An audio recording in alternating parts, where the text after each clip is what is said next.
3 weeks after the school shooting that killed 19 children and 2 teachers in Uvalde, Texas.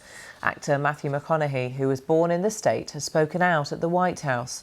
He said the US had a window of opportunity for real change and insisted that responsible gun ownership should be a non-partisan issue.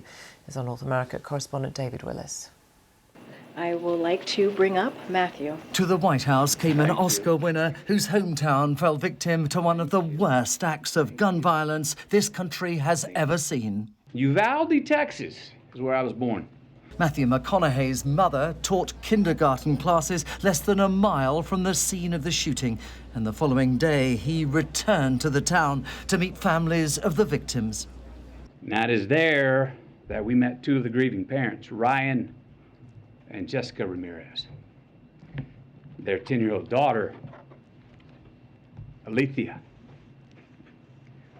She was one of the 19 children that were killed the day before.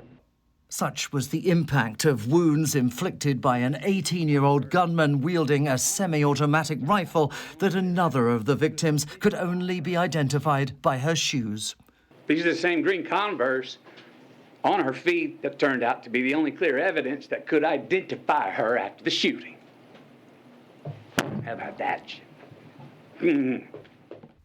A memorial is now in place in the nation's capital in honor of the roughly 45,000 American lives that are lost each year to gun violence. Successive efforts to curb the availability of firearms have all come to nothing. This moment is different. We are in a window of opportunity right now that we have not been in before. A window where it seems like real change can happen. We need background checks. We need to raise the minimum age to purchase an AR-15 rifle to 21.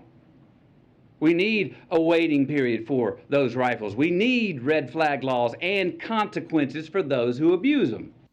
After decades of inaction, the Uvalde shooting has driven politicians here closer than they've been in decades to approving new gun control laws. With regard to the ongoing issue about violence, Senator Cornyn, as you know, is representing our side in discussions with Senator Murphy. We're hoping to actually get an outcome that'll make a difference in the areas of mental health, school safety, and things that are related to the incidents that occurred in Texas and in Buffalo. Modest though they may be in comparison to what Matthew McConaughey has called for, the very possibility speaks to the mood of a country in which gun violence has now become an epidemic. David Willis, BBC News, Los Angeles. Well, earlier I spoke to John J. Donoghue, a professor of law at the Stanford Law School, and asked him if he thinks there's more of a sense of unity among politicians on this critical issue than there has been for some time.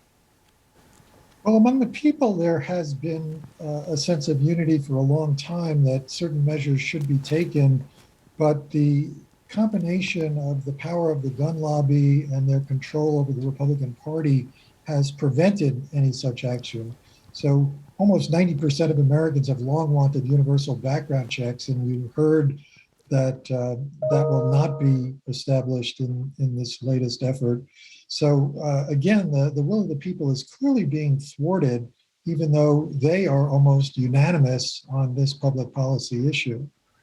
As someone who's studied these kind of mass shootings, what would you say is the root cause of them? What do you think needs to be done to stop them?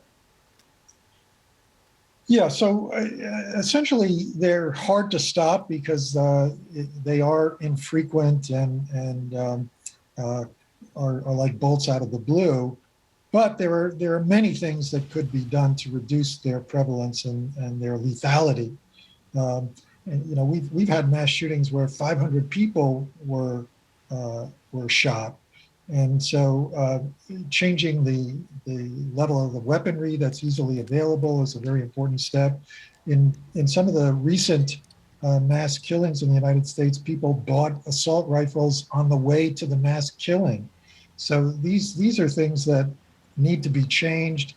2 of the big mass shooters in Uvalde, as well as Buffalo, were 18 years old.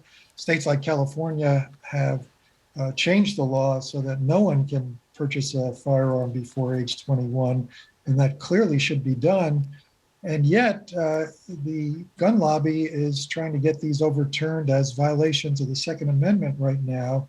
And unfortunately, there are some very ominous signs from the US Supreme Court that it might be willing to back up the gun lobby on some of these Second Amendment issues. Just how influential is the gun lobby now? Has it waned over the years, or is it as strong as ever? Oh, it's as strong as ever, because essentially when the gun lobby says jump, Republican politicians have one answer, which is how high. After the Las Vegas shooting, when 500 people were killed or shot, Donald Trump said, "I'm not afraid of the NRA, and we're gonna make some changes now." And the NRA head went to visit him the next day and snapped him into line. And Trump never said another word. In fact, just appeared at the NRA meeting 3 days after the Uvalde shooting, saying, we must support the Second Amendment above all other issues. So the power of the gun lobby over the Republican Party is absolute and complete.